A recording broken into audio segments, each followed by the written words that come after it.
Bonjour, aujourd'hui on va voir ensemble la logique et plus précisément les portes logiques.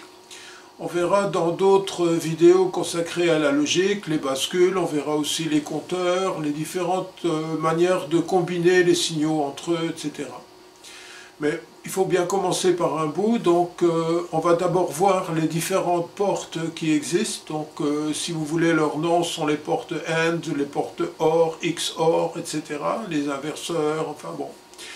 Et donc vous verrez que ces portes logiques sont utilisées dans pratiquement toutes les applications où on va faire du digital, que ce soit dans un système informatique, que ce soit dans un système qui va devoir faire des comparaisons, dans un système microcontrôleur, enfin bon, les portes logiques sont utilisées partout.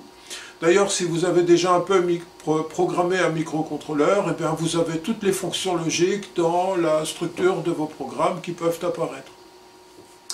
Alors, si vous êtes intéressé par mon travail, si vous trouvez que mon travail est intéressant et que vous n'êtes pas encore abonné à la chaîne, merci de vous y abonner et d'actionner la petite cloche. Moi, ça me permettra de savoir que mon travail vous intéresse et vous serez informé lorsque je publie une nouvelle vidéo. Alors, d'ici à ce que je vous lise, je vous souhaite une bonne vidéo. En termes d'introduction, donc voici un petit historique de l'évolution de la logique digitale. Alors tout d'abord, dans les années 50, on a eu la logique DTL, donc diode transistor logique, qui a été abandonnée, au profit de TTL au début des années 60. Alors le TTL perdure toujours, ce sont les familles 74 et 54.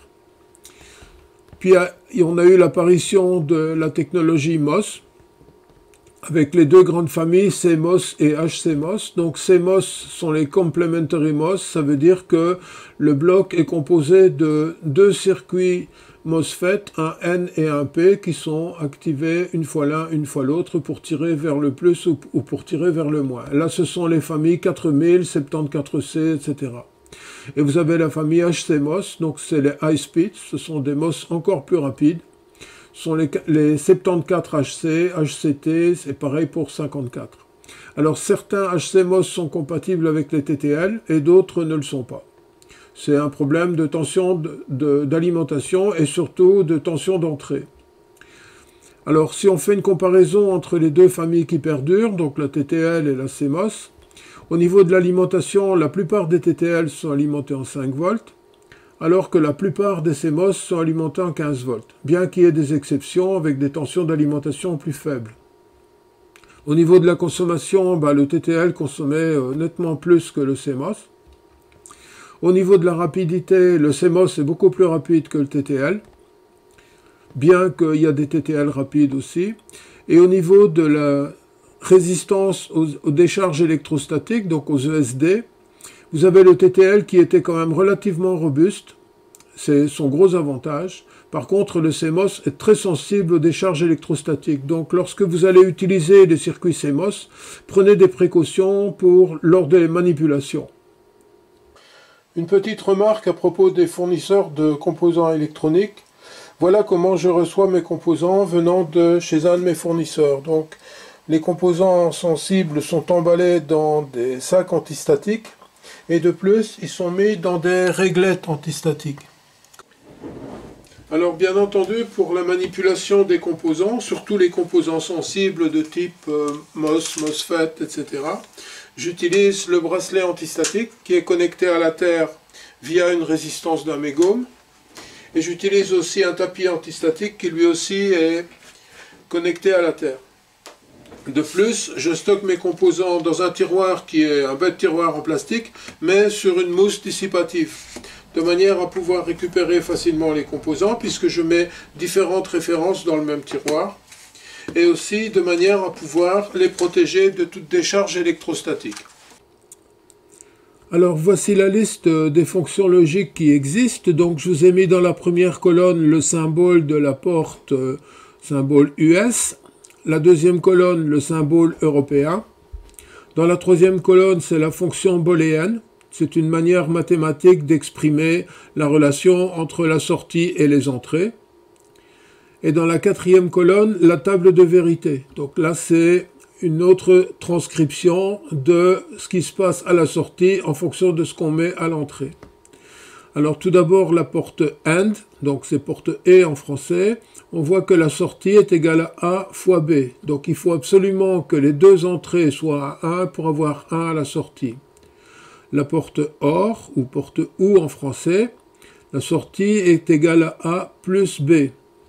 Il suffit d'avoir une des deux entrées à 1 pour que la sortie soit à 1. Ensuite, on a le buffer yes.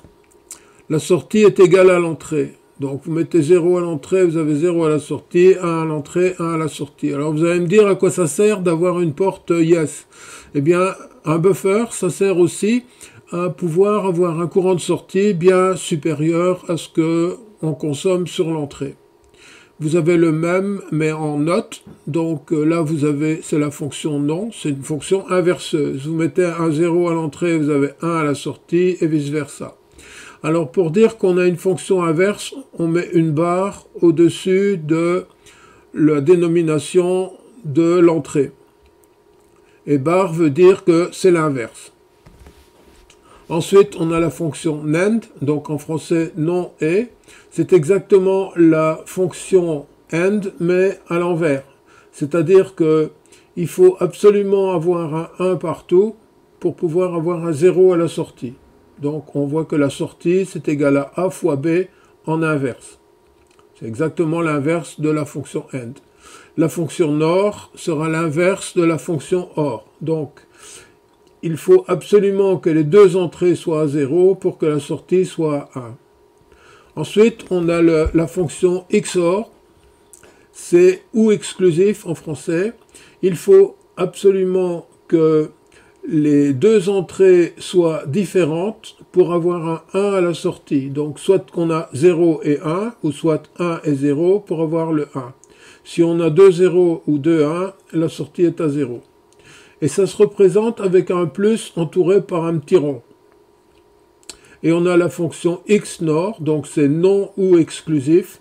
Ben, c'est exactement l'inverse du ou exclusif, c'est-à-dire que lorsque les deux entrées sont différentes, on a 0 à la sortie, et lorsque les deux entrées sont identiques, on a 1 à la sortie. Encore une petite chose, au niveau du symbole de la porte, lorsque vous voyez une petite boule comme ça veut dire que c'est une fonction inverse. Donc, vous voyez la porte E, elle a cette forme-là, et bien la porte NAND, il y a une petite boule derrière. Alors voilà le setup qu'on va utiliser pour nos manips. Donc on a la porte qui est installée sur un breadboard. On a l'alimentation qui arrive en 15 volts, puisque je ne vais tester que des portes CMOS. On a les différentes entrées qui ne sont pas utilisées, qui sont mises à la masse, de manière à éviter que le bloc se mette à osciller. L'entrée numéro 1 du bloc vient du canal 1 de l'oscilloscope et canal 1 du générateur. L'entrée 2 de la porte vient du canal 2 de l'oscilloscope et canal 2 du générateur. Et la sortie du bloc va au canal 3 de l'oscilloscope. La première porte qu'on va tester, c'est la porte AND. Alors pour rappel, on a besoin d'avoir les deux entrées à 1 pour que la sortie soit à 1. D'autre part, le canal 1 de l'oscillo, ce sera l'entrée 1 de la porte, le canal 2, l'entrée 2 de la porte, et le canal 3, la sortie de la porte. Voyons ce qui se passe maintenant si je décale l'impulsion de l'entrée 2. On voit que la sortie n'est à 1 que pendant le temps où les deux entrées sont à 1. Si maintenant j'avance encore plus, eh bien la sortie ne passe jamais à 1 puisque les impulsions d'entrée ne sont jamais à 1 en même temps. La deuxième porte qu'on va tester, c'est la porte OR. Alors pour rappel, pour que la sortie soit 1 avec une porte OU, on a besoin qu'une des deux entrées soit 1. Alors voyons maintenant le décalage de la deuxième entrée pour voir ce qui va se passer sur la sortie. Et on voit maintenant que pendant tout le temps où il y a au moins une des deux entrées à 1, on a la sortie qui est à 1. Jusqu'à ce qu'on arrive à un moment où les deux entrées sont à 0. Et là, on a la sortie qui passe à 0. Mais dès qu'il y en a une des deux qui est à 1, on voit que la sortie est à 1. La troisième porte à tester, c'est la porte NAND, non et. On a vu précédemment que pour cette porte, il faut que les deux entrées soient à 1 pour que la sortie soit à 0. Si on décale l'entrée numéro 2, on voit qu'il y a uniquement pendant le temps où les deux entrées sont à 1 que la sortie est à 0. Si on décale encore un plus, eh bien la sortie est toujours à 1 puisqu'on n'a jamais les deux impulsions à 1 en même temps. La quatrième porte en test, c'est la porte NOR, donc non ou. Alors on avait vu qu'il faut qu'il y ait une des deux entrées qui soit à 1 pour que la sortie soit à 0. Si on décale l'entrée numéro 2, on voit que pendant tout le temps où il y a au moins une des entrées à 1, donc là il y a 1, là et 0, là il y a 0 et 1, on a quand même la sortie à 0. Il faut absolument qu'on ait deux 0 en même temps pour que la sortie passe à 1. La cinquième porte à tester, c'est le XOR, donc le OU exclusif. Alors, OU exclusif, pour que la sortie passe à 1, il faut que les deux entrées soient complémentaires, c'est-à-dire une à 1, l'autre à 0 ou l'inverse. Si on a deux entrées à 0, comme c'est le cas ici, la sortie est à 0. Si on a deux entrées à 1, la sortie est à 0. Il faut qu'elles soient différentes pour que ça passe à 1. Donc je vais décaler l'impulsion de l'entrée numéro 2. Et on voit que quand l'entrée numéro 1 est à 1, l'entrée numéro 2 à 0, on a la sortie qui est à 1. Lorsque les deux entrées sont à 1, la sortie est à 0. Lorsqu'on a la première entrée qui est à 0 et la seconde qui est à 1, la sortie est à 1. Et lorsque les deux entrées sont à 0, la sortie est à 0. La dernière porte qu'on va voir, c'est la porte inverseuse, donc la porte NOT. Si on met un 1 à l'entrée, on a 0 à la sortie. Si on met 0 à l'entrée, on a 1 à la sortie. Voilà, pour cette première partie, ce premier chapitre consacré à la logique, je vais m'arrêter là. Alors, il y a plein de choses à dire à propos de la logique, donc ce que je vous propose de faire, c'est de découper le sujet en petits morceaux, de manière à ne pas avoir des vidéos trop longues. Le prochain chapitre consacré à la logique parlera des bascules, donc les différents types de bascules que vous pouvez trouver, à savoir la bascule astable, bistable, monostable, les bascules D, les bascules JK, etc. On verra dans quel cas on utilise plutôt tel type que tel type. Il existe bien entendu des blocs logiques, comme on a vu aujourd'hui, avec plus que deux entrées. Donc dans nos expériences d'aujourd'hui, on n'a vu que des blocs où il y avait deux entrées, mais il est tout à fait possible de trouver des blocs, où, par exemple des portes NAND avec 4 entrées, voire 8 entrées, voilà. Ce que vous pouvez faire aussi, c'est combiner les blocs entre eux. Donc vous mettez deux portes OU, et sur les deux sorties des portes OU, vous mettez une porte E, et ainsi de suite. Vous pouvez mettre un inverseur, enfin, vous pouvez combiner tout ça ensemble afin de faire des fonctions qui sont nettement plus complexes. Si le sujet de la logique vous intéresse, et si vous vous demandez pourquoi je me suis mis tout à coup à parler de la logique, sachez que je suis en train de développer un onduleur, donc c'est un appareil qui, à partir d'une tension de batterie, donc d'une tension continue, est capable de fabriquer une tension secteur, donc du 220 volts alternatif. Et pour fabriquer ce onduleur, je vais avoir besoin de fabriquer un oscillateur à signaux carrés, ou simplement une bascule astable qui va piloter une bascule monostable qui fera la largeur de l'impulsion de commande des MOSFET de puissance. Enfin, on verra tout ça lorsqu'on verra le onduleur. Donc, ce premier chapitre consacré à la logique sera exploité dans d'autres applications qui viendront par la suite.